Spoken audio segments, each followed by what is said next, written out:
Katkam ka report wada yo na ka UN Refugee Agency da ong wada kam wachilak arpau hajar ngut ki bru ki wada yoot na Ukraine cha Poland wai kam jo le chakiwi to won ki ri ki wa chajan na mo ki neighboring countries. Ka agency da yuluti ka wo haduh so million ki nong Ukraine ki wo yoot na kari lada sange katma. Nei liang ka Poland dap diang snya bha ko yawaro ki nong Ukraine ki wa wan yoot chakari yongka wat ya ki tu ki wom ya ki kot ki slawa biang. De le kam wakhatwi hajar ngut ki wadap sia cha Romania nadu kasngi wanang kong yong katma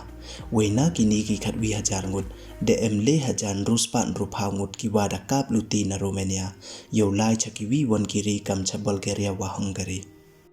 ki chipai kari Ukraine haka statement da ongki wada kam wale hajar sanspa ngut ki chipai ka Russia ki wada yap haduh katte weida ong cho le wada chispa artali ki tangthma ka Russia arphau artali ki aircraft wa pratali ki helicopter ki wada jet haduh katte weida kam wa arspa ngut ki chipai ka Russia ki wada accept kam ki koidi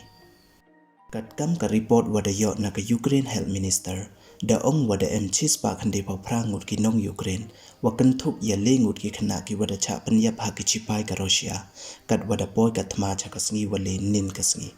da ong le wada chi hajar chispa khat san ngut ki nong Ukraine ki wada manso haduh nin kasngi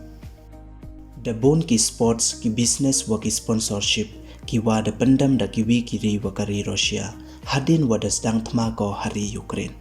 katkam ki khubor wada yo ka Manchester United da pandam na moda cancel ko ya ka sopau euros million sponsorship deal wa ka Russia airline Aeroflot hadin wada stang thma ka Russia ha Ukraine nei liang u chief ka Poland Football Association da panbana u wa ka Poland mkande ko ya ka FIFA World Cup qualifying match wa ka Russia ha ubnai wa wan kate ka match tok wada de fix ki wo kande ha ka arpho so trik yong ubnai wa wan nei liang u president ka United States u Joe Biden da pha u ya ka US State Department wo pan lai lespa san $1 million hei pertuit ka military aid cha ka Ukraine nei liang u NATO Secretary General da ong u wada pten cho ki wo pha yikitir ya le thma wa kan thup yaki air defense cha Ukraine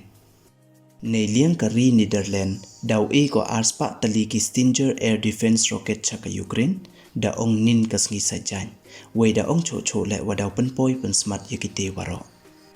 u president ka Ukraine da pan lat u ya i video wa thme ha Twitter hei wada ong u wada ki wa pan por yaki khubor thok hei ya to wada pandem i ha ki Russia da ong u wa mem u pandem i we i he ni mrandin i de le u yada i ka state namo ka independence yong i nei liang u Ukraine foreign minister da share u ya i dur ki chipai ka Russia ki wada yo ki wokem we da tho u ha Twitter kamni ka be ki kurim bo ki khon yong ki chipai ka Russia ya liwan ki bru yong phi chayung da wan ki chabari yo tanyap ya ki bru wa lui we yo tampra ya yung yong i te kini to ki khubor wa thme ki wada yo i ha kasngi wale yong ka thma ba ha pardi ka Russia wa ka Ukraine te daw pan snyao cho i chapi manda yo i ki khubor wa thme khuble chipon